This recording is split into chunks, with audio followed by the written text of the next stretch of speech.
اللہ اکبر، نعرہ رسالت یا رسول اللہ، نعرہ حیدری جائے حسینیت زندہ باد، آواز بلند صلوات اللہم صلی علی محمد وآل محمد۔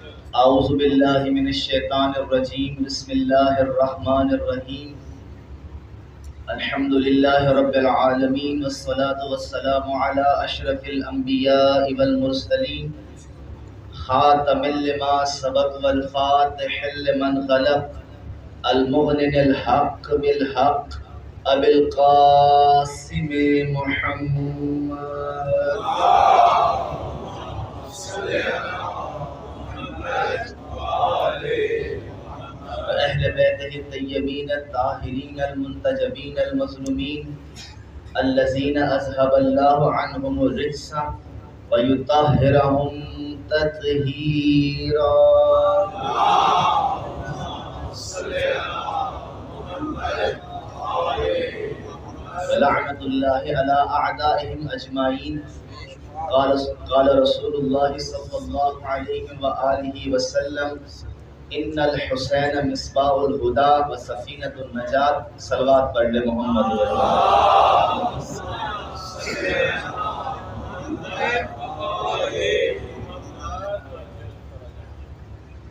عزیزان گرامی قدر، پیغمبر کا ارشاد گرامی ہے، حسین ہدایت کا چراغ ہے، اور چراغ جلے تو روشنی ہوتی ہے، اور روشنی چوروں کو کبھی اچھی نہیں لگتی۔ چور کی خواہش ہوتی ہے کہ اندھیرا ہو۔ یہ مجلس نہیں، حسین کی ہدایت کا وہ نور ہے جو ہر مومن کے دل میں چمک رہا ہے، اور یہ مجلس نہیں، حسینیت کے وہ ناکے ہیں جنہوں نے یزید کو ایسا پکڑا ہے کہ آج اس کے اپنے بھی اسے اپنا نہیں کہتے۔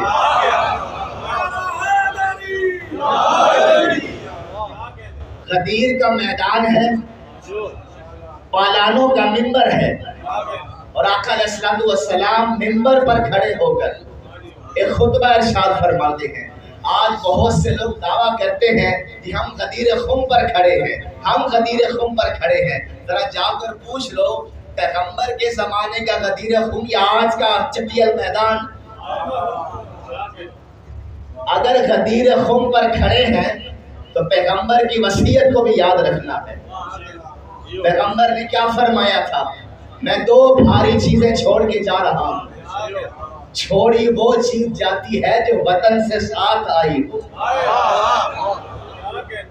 میں آپ کے سامنے یہ کہوں کہ میں یہ سپیکر اور منبر چھوڑ کے جا رہا ہوں تو آپ کہیں گے قبلہ یہ اپنے ساتھ آپ لائے کب تھے؟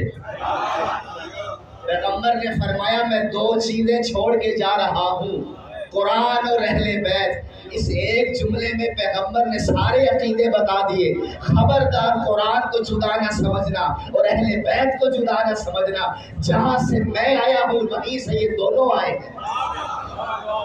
نہ قرآن میں غلطی ہے نہ اہل بیت میں غلطی ہے۔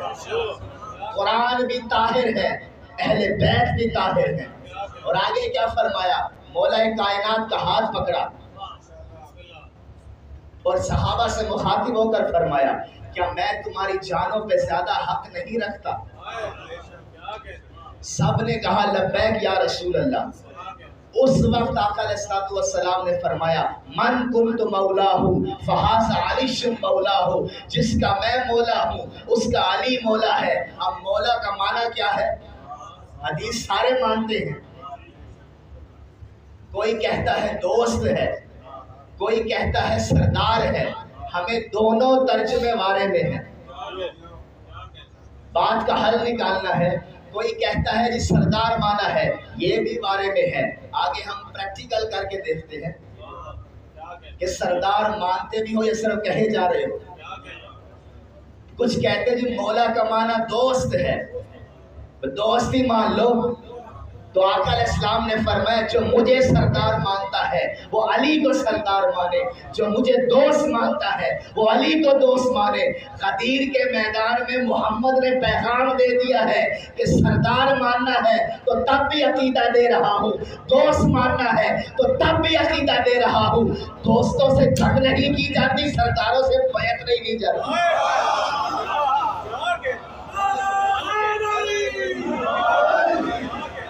دوستوں سے جنگ نہیں کی جاتی، سرداروں سے بیعت نہیں لی جاتی۔ جھوٹ بولتا ہے وہ انسان جو کہتا ہے حسن نے بیعت کر لی تھی۔ سردار بھی کبھی بیعت کرتے ہیں تو پتہ چلا تم سردار نہیں مانتے، ڈھونگ رچایا ہوا ہے۔ جی حسن نے بیعت کر لی تھی، حسن نے بیعت کر لی تھی۔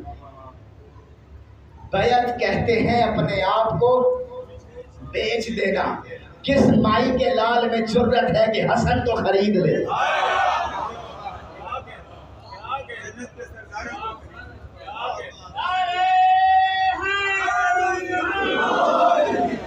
جملہ عرض کر دیتا ہوں، جب امام حسن کی ولادت ہوئی تو آقا علیہ السلام اپنے حجرے میں ہیں۔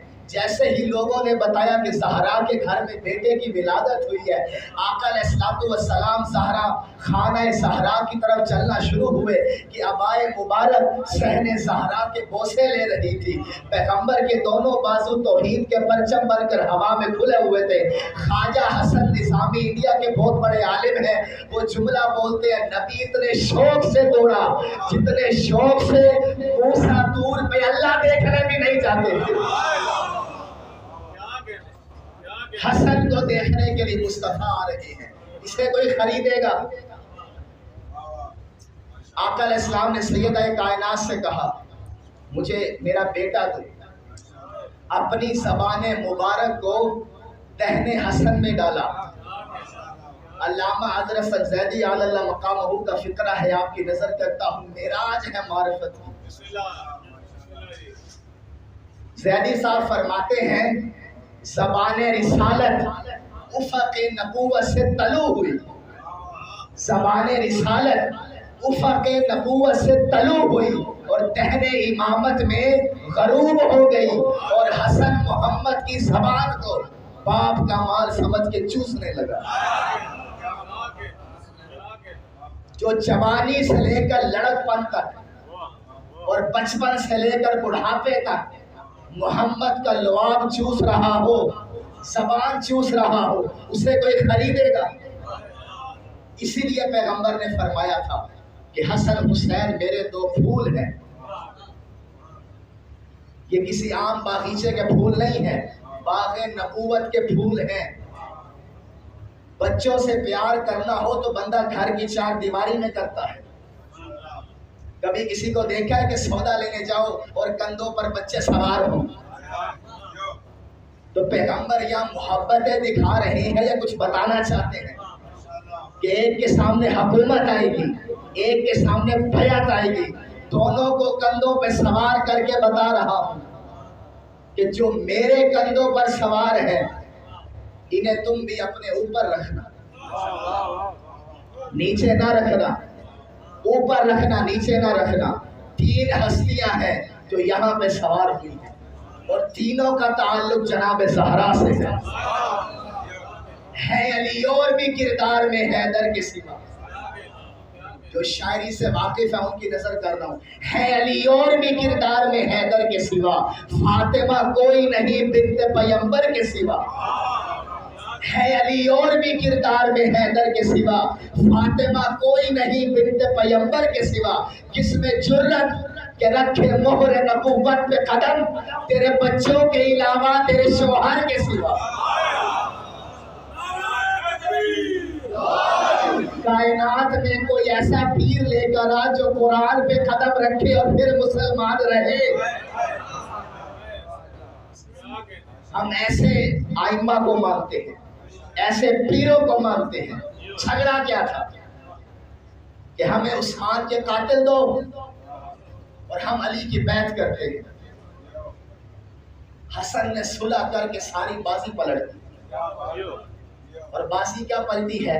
جھگڑا ہو میرے آپ کا پیسوں کا اور میں کہوں شاہ جی روپیے چھٹو مری چلتے ہیں، تو اس کا مطلب جھگڑا پیسوں کا نہیں ہے، سیر کرنے سے۔ امام حسن نے صلح کی ہے تو دیا کیا ہے؟ قاتل دیے ہیں، کیوں جی؟ یا اقتدار دیا ہے؟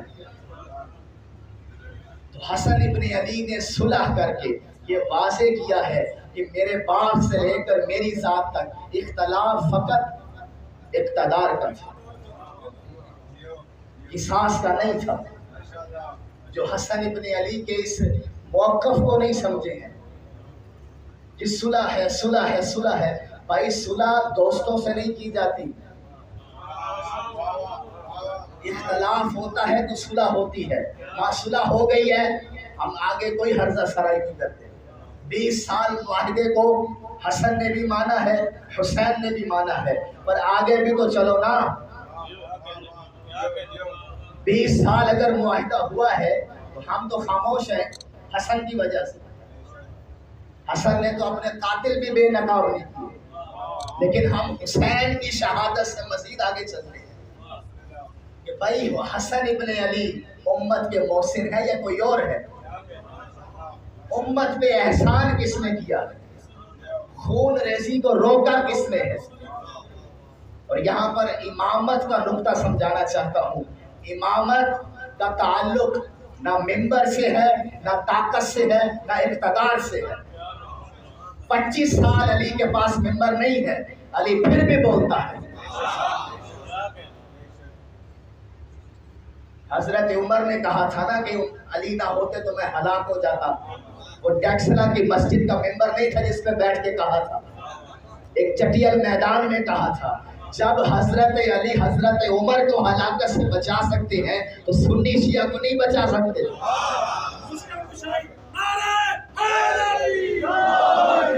اور اگر باپ نے مشکل کشائی کی ہے تو بیٹا نہیں کر سکتا۔ تو جس طرح سے اہل بیت کے سٹانس کو اس طرح گڈ مڈ کر کے پیش کیا جاتا ہے، اس سے ہم نے اپنے آپ کو روکنا ہے، تشکیل کا شکار نہیں ہونا ہے۔ آقا علیہ السلام نے فرمایا میری اہل بیت کی مثال کشتی نوح کی طرح،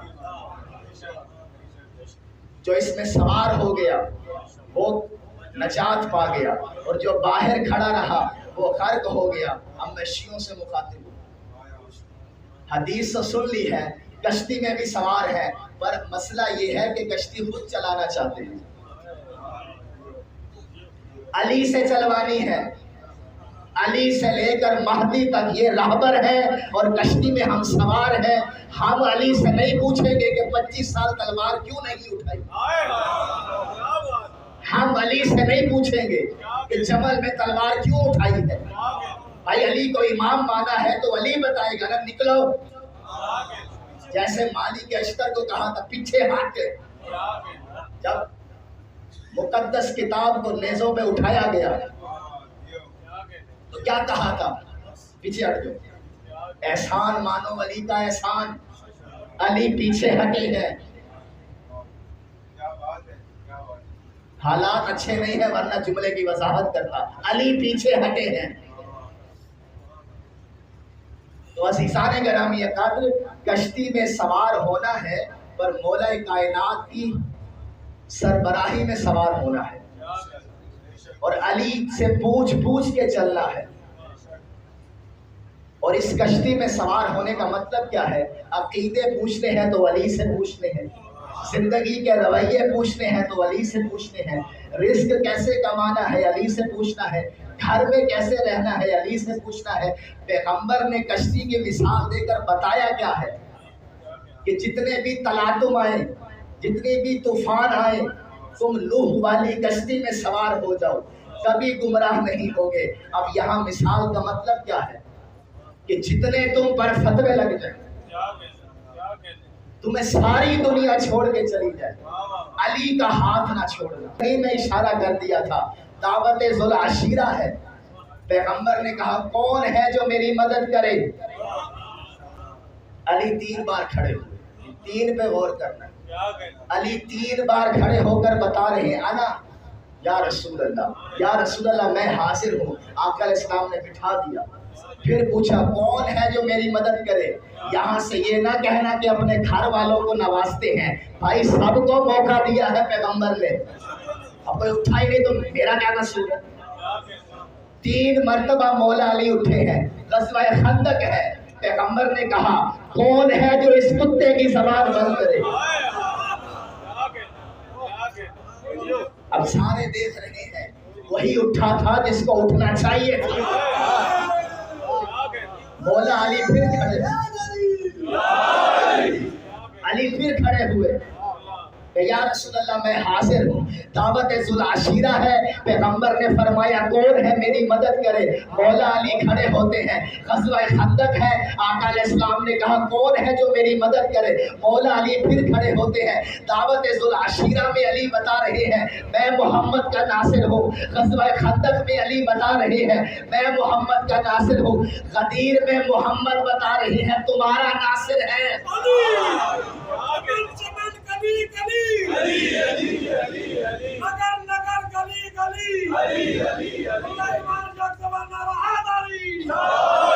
کئی سال محمد مصطفیٰ پر جب بھی مشکل آئی کون کام آیا ہے.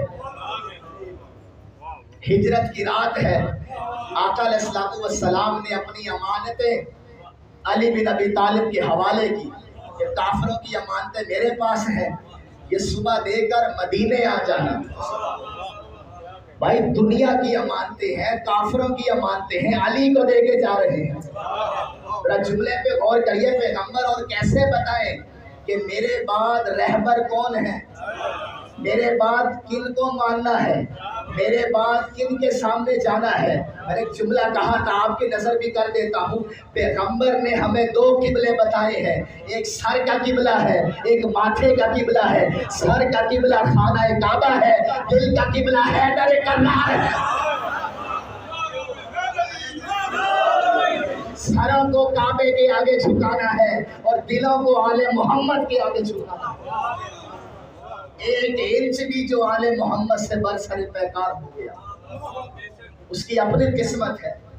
جب رسول خدا کافروں کی امانتیں علی کے حوالے کر کے جا رہے ہیں تو اللہ کی امانت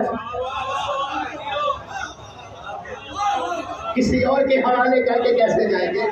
اور آپ تاریخ کا مطالعہ کریں. حضرت ابوبکر، حضرت عمر، حضرت عثمان کبھی نہیں ہوا کہ مشکل آئی ہو اور روم گئے ہو، مشکل آئی ہو اور ایران گئے ہو. فوراً مولا علی کے دروازے پر وہ بھی بتا رہے ہیں کہ ہمارے مسئلے حل ہوئے ہیں تو علی کی وجہ سے، ہماری پریشانیاں دور ہوئی ہیں تو علی کی وجہ سے، ہمارے دکھ کا بداوا ہے تو علی بن ابی طالب ہے. سامعین گرامی قدر، جس ہستی کے اتنے فضائل ہیں اسی کی بیٹی کو شام کے بازار میں بے ردا پھرایا گیا. جس کے اتنے بڑے فضائل ہوں اسی کی اولاد کو برسر منبر لعنتوں سے، تبرے سے نہ جانے کیا کچھ کہا گیا. اور یہ قیامت ہے، قیامت ہے. آج بھی پردے میں خدا کی بارگاہ میں، خدا کی جنتوں میں کیا مولا کائنات آرام سے ہے. جب بھی سیدہ زینب کے مصائب کو سنا جاتا ہے، دیکھا جاتا ہے، بیٹیوں والے بیٹھے ہیں، آنکھ اشکبار ہوتی ہے، کلیجے منہ کو آ جاتے ہیں کہ یزید منبر پہ بیٹھ کر شراب ہے، نشے کے عالم میں بڑے دربار میں پوچھتا ہے علی کی بڑی بیٹی کہاں کھڑی ہے.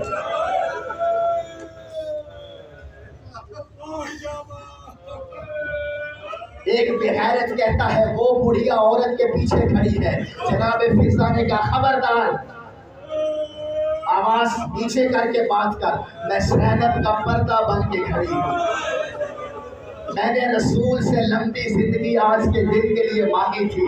میں نے وعدہ کیا تھا کہ میں زینب کا پردہ بنوں گی، کیونکہ ہمیں پتا تھا کہ ایک زینب کا پردہ ہے جس کے بازو کٹ گئے ہیں، ایک زینب کا پردہ میں ہوں. اگر تو نے میرے بارے میں کوئی بکواس کی، میں وہ کے عالم میں بڑے دربار میں پوچھتا ہے علی کی بڑی بیٹی کہاں کھڑی ہے.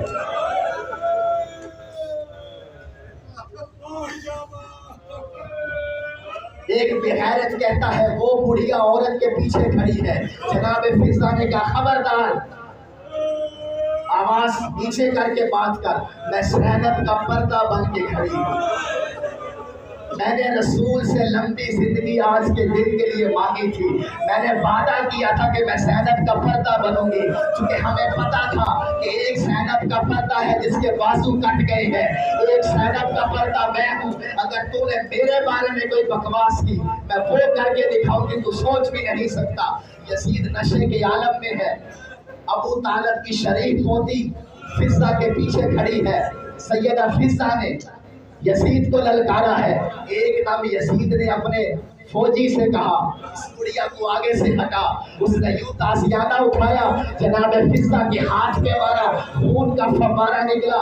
یہ 300 حبشیوں نے تلواریں نکالی، یزید کے تخت کو پھیرا دیا اور کہتے ہیں او یزید، تو نے ہر کسی کی بیٹیوں کو علی کی بیٹیوں کی طرح لاوارث سمجھا ہوا ہے. تو نے کیا سمجھا ہے؟ جیسے زینب کو بچانے کوئی نہیں آیا، فضا کو بچانے کوئی نہیں آئے گا. زینب کا رخ مدینے پھر گیا. تباہ نانا چائیوں کے وارث تو آ گئے، زہرا چائیوں کا کوئی وارث